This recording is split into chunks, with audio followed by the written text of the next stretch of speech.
Hi, my name is Joe Jackson. I'm a journalist, author, interviewer, and broadcaster. I also happen to be a lifelong fan of Richard Harris, well, at least since first hearing MacArthur Park in June 1968, who, 30 years later, was asked by Richard to become his official biographer. This, as you shall hear, adds a certain irony to him saying at the end of the clip you're about to hear, "Story of my life," commenting on MacArthur Park. Either way, I now have finally written his biography. It's called Richard Harris, Raising Hell and Reaching for Heaven. And it will be available on November the 17th, 2022 from Amazon and ordered from your local bookstore. But now I want to play, as part of what I call in my podcast series, a clip that's the equivalent of a single record because it runs for less than 5 minutes.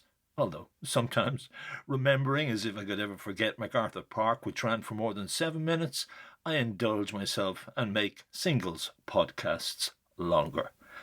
But what you're about to hear comes from the part of my book in which I look back at a radio show Richard and I made in 2001 about his musical career. I love the clip, and I think that anyone who loves the song MacArthur Park will also love it. Especially those of us who, like me, even as a teenager, tuned into its middle section where he sings lines like, "I will take my life into my hands, and I will use it." In fact, at the time, the middle section of that song became my anthem, and if I have taken my life into my hands and used it, in this sense, Richard Harris and the song's composer, Jim Webb, I have to thank for that. So, in a way, you see, this song also is the story of my life. And it may be, or become, the story of your life. But let's hear from Richard Harris how his recording of it, which to me is definitive, came about. That's and also, now to go back to another question you asked about MacArthur Park. So I got a phone call from Jim, and we met in Mexico. For some reason he couldn't. I don't know why. But anyway, for some reason we met in Mexico. And he picked me up at the airport, and we're driving back to our hotel. Oh no, we went there together with a girl called Kathy Green. It was Johnny Green's daughter, the famous American movie composer. And we're there. And he told me about this song, and we passed a house, and there was a piano out on the balcony. And Jim said, "Stop the car." And he knocked at the door.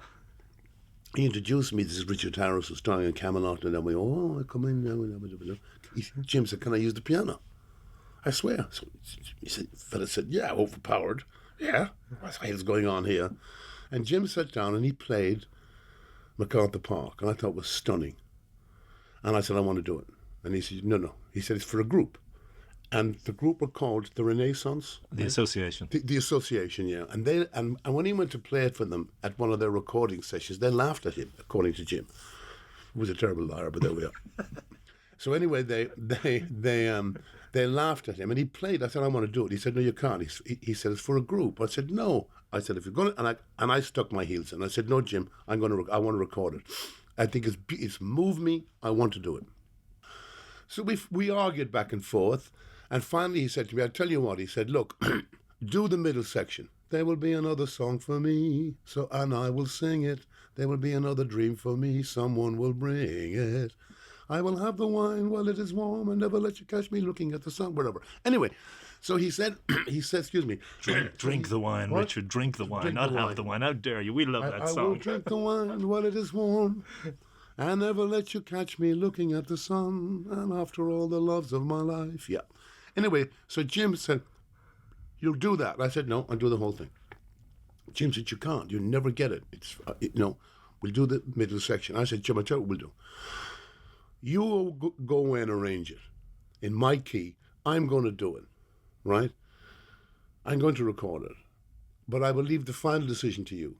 If I don't pull it off, then you have the right to say, hey, you can't do it.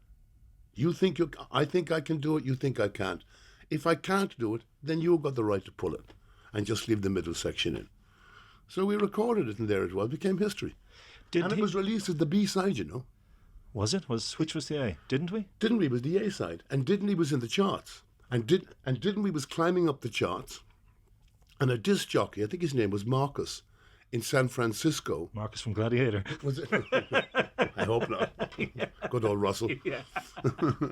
and the guy said the album was going up with a bullet. They called With a Bullet. Number 15 with the bullet. Number 10 with the bullet. I thought someone was shooting me. It was backed by the mafia. Yeah, with the bullet. Yeah, I kept turning around saying, I've got a bullet. So and this guy Marcus said, he said, it's beautiful. It's a beautiful record. He said, what's on the B-side? And he turned it over and he put it on. Okay.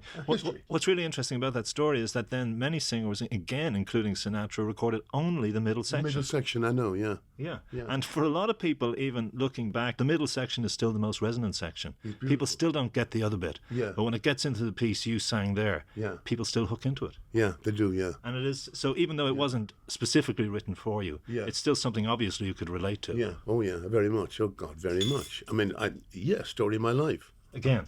Yeah. Story of all our lives, Richard, to whatever degree. And if you want to read the story I tell of Richard's life and of the relationship we formed over a 15-year period, which, as you can hear from that clip, was quite close, my book is called Richard Harris Raising Hell and Reaching for Heaven. And my guess is it's available from wherever you seek it out. At least I hope so. And if you want to read some of my articles, check out my website, joejacksoninterviewer.com. I thank you for listening to this podcast.